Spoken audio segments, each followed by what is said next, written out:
વિશાલ મહેશભાઈ પાચાણી। અહીંયા અમારે એક ઓફિસ ચલાવી છે અમે, વર્ણિન્દ્ર કન્સલ્ટન્સી નામની, વર્ણી ટુ ફ્લાય નામની ઓફિસ છે। અહીંયા વિશાલ સેજપાલ તથા ગૌતમ મકવાણા નામના બે શખ્સો ઓફિસમાં ઘૂસી આવ્યા હતા અને ઓફિસમાં આવીને તમે અહીંયા ખોટા ધંધા કરો છો, આવું બધું કરો છો, તમારે અમને પૈસા આપવા પડશે, નહીંતર આ બધું તમારા વિડીયો એવું જાહેર કરી દઈશ, આવી ધમકી આપીને ખંડણી માંગી હતી। પછી અમને અહીંયા પગથિયાથી ઓફિસ નીચે લઈ આવ્યા હતા અને ઓફિસ નીચે લઈ આવીને પગથિયા પાસેથી ખીચામાં હાથ નાખીને તારી પાસે અત્યારે જે પૈસા હોય મને આપી દે, બરોબર, નકર મજા નહીં આવે, આવી રીતના કરીને ફિટ કરવાની ધમકી આપેલી હતી।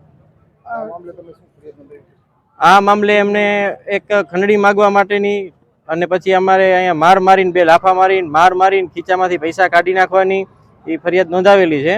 અને જે વ્યક્તિ પત્રકાર તરીકે એનું પોતાનું નામ આપે છે કે મારું નામ વિશાલ સેજપાલ છે, હું મોરબી ટાઈમ્સનો પત્રકાર છું, તો હકીકતમાં આવી કોઈ આ વ્યક્તિ કોઈ પત્રકાર નથી એવી વાત અમને મળી છે। આ ખરેખર કોઈ પત્રકાર નથી, પત્રકારના નામે માત્ર ને માત્ર પોતે પૈસા પડાવવાના ધંધા કરે છે લોકો પાસેથી। તો બધા પત્રકાર ખરાબ નથી હોતા, પણ આવા પત્રકારોના કારણે ઘણા પત્રકારોના નામ બદનામ કરે છે। ₹1 લાખ